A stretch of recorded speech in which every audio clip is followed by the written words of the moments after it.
So welcome to another very special unboxing video from theplayersaid.com. My name's Alexander, and today we are taking a look at The British Way, counterinsurgency at the end of empire.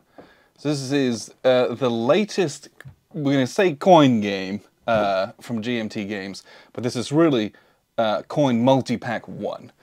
So you'll notice it's not coin like volume 12 or whatever, it's multipack 1, and they got more of these in the works. So this is a kind of a special box set. It is a 4-pack, and it contains 4 kind of smaller format 2-player coin games. Now we already had like a mainline 2-player coin game called Twilight something. I should know what it's called, but I don't remember offhand.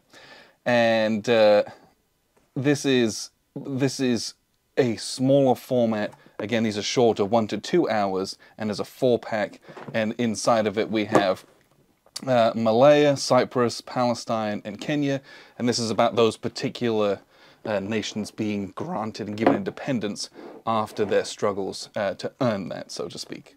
So let's crack it open. We have here our campaign booklet. Yes, you can play these all as a campaign. We have our rules of play.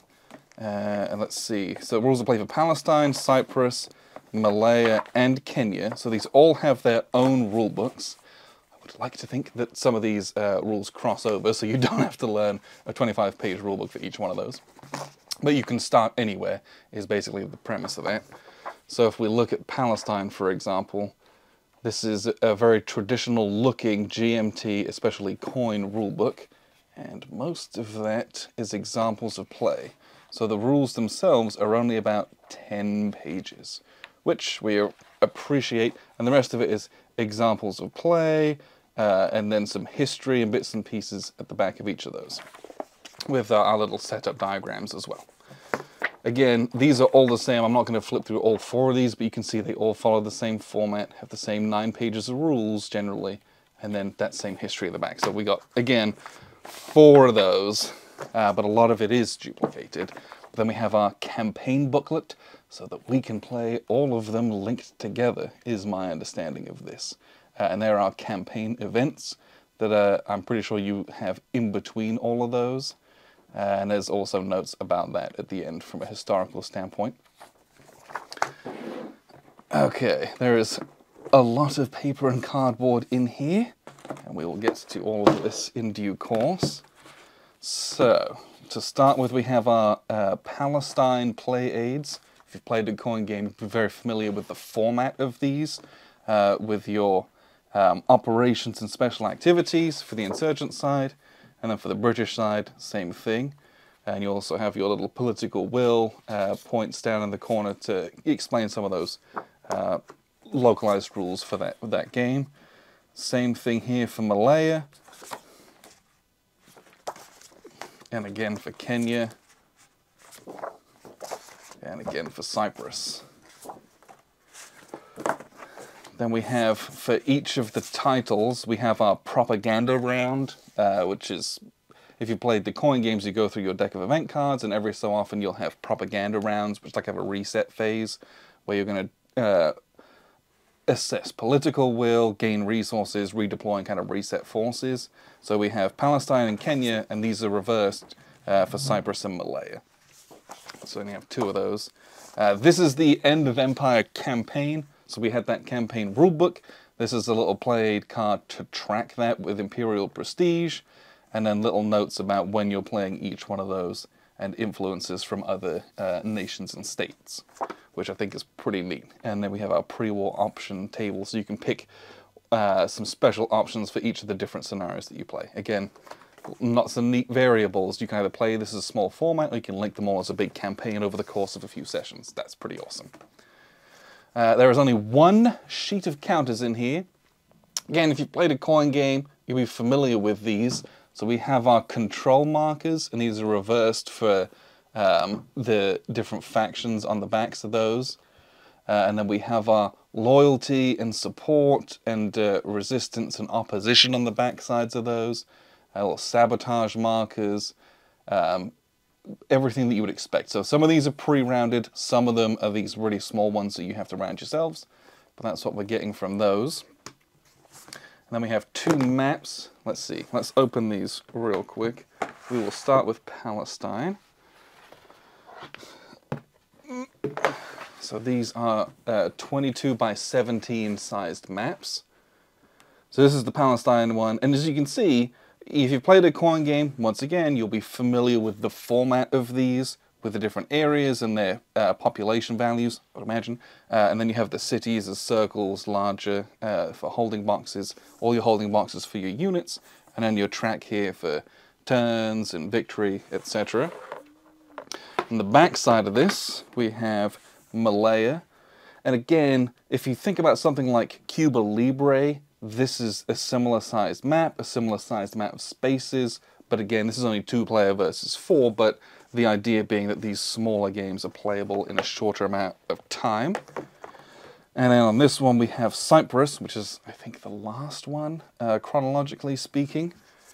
And on the back of that, we have Kenya. So those are the maps, and let's see, was that different? I did appreciate that we have different artwork on the different victory tracks, and I would presume, but I'm not 100% sure, that flair is related to kind of like national styles and things like that. Cultural styles is probably what I should say there. Yeah, same thing here as well. So those are the boards. Looked very clean, very crisp, and very clear, which we appreciate. And everything else in here, outside of the packing slip, is our decks of cards and our wooden pieces. So we're going to have a little look at these. We have our black and white pawns, which are used to denote where you're doing your ops and special activities. And we have these cylinders, which are marked, these larger ones, which are used on the score tracks typically for marking resources and victory points. We have our insurgent pieces, which are the octagonal cylinders, and those are printed on one side with the revealed side, and then the hidden side is blank. And then the British pieces, I presume we probably have an amount of regulars and then local support, but I'm not 100% sure about those.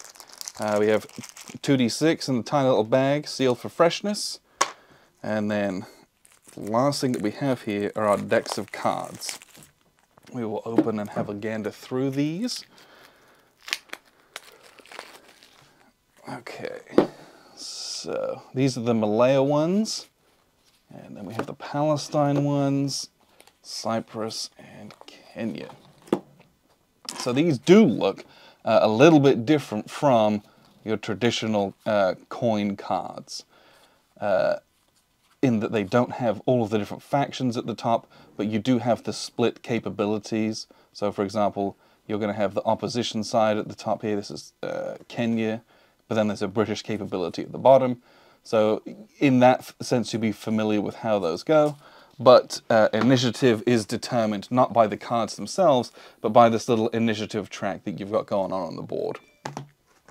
But each of these are the same. So as such, the pictures on these are a little bit bigger, which I appreciate. Nice having some historical pictures. But you'll be very familiar with how the cards look outside of the changes to the initiative not being on there. Nice black and white and consistent. I appreciate the look of these, taking up, you know, half the card with the illustrations. But that's everything that you're going to get in the box of the British Way. This is an advanced copy, and we really appreciate GMT for supporting us. They gave this to us to be able to display a coin teach and play event that we're doing at Buckeye Game Fest. So we're going to play this, and we're going to be demoing that at that con. So if you see it, come over and ask any questions that you want.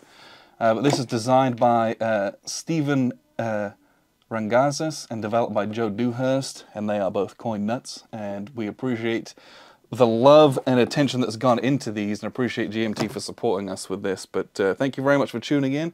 This is the British Way from GMT. I've been Alexander from thePlayersaid.com.